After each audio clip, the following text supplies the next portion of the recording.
Синоќа на програмата на 55-тото издание на Драмскиот аматерски фестивал се одржаа 3 представи.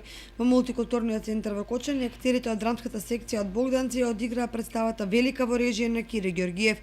Потоа во Националната установа Центар за култура Бели Мугри со почеток во 20 часот се одржа представата Зла жена на аматерскиот театар Куманово од Куманово во режија на Стоје Додевски.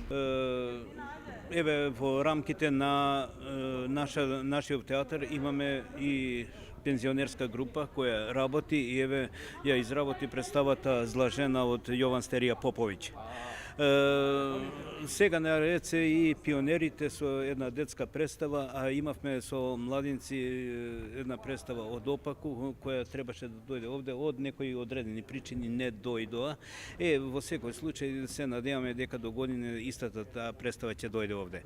Понатаму што би рекол дека пензионерите се доста интересни, доста вредни луѓе кои работат и творат и еве сега може да работат и со мешани, не да се делат сега дали се овие пензионери или оние пионери, сите заедно да твориме и да правиме представи понатаму.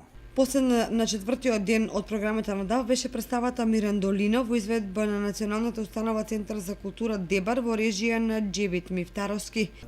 Денес на публиката прикажуваме едно дело кое што во Италија е многу популарно.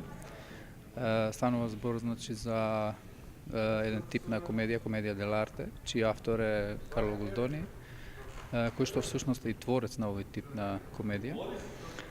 Станува збор за дело кое што е интересно од многу аспекти, меѓу кои би издвоил моќта на жената, психологијата на мажот, дека една жена може да ги врти мажите.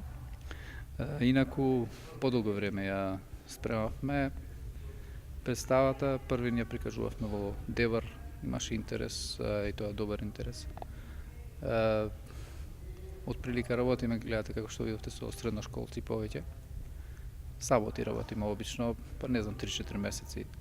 Ни беше потребно се тоа да го средиме, костимографија, текст, глума и така натаму.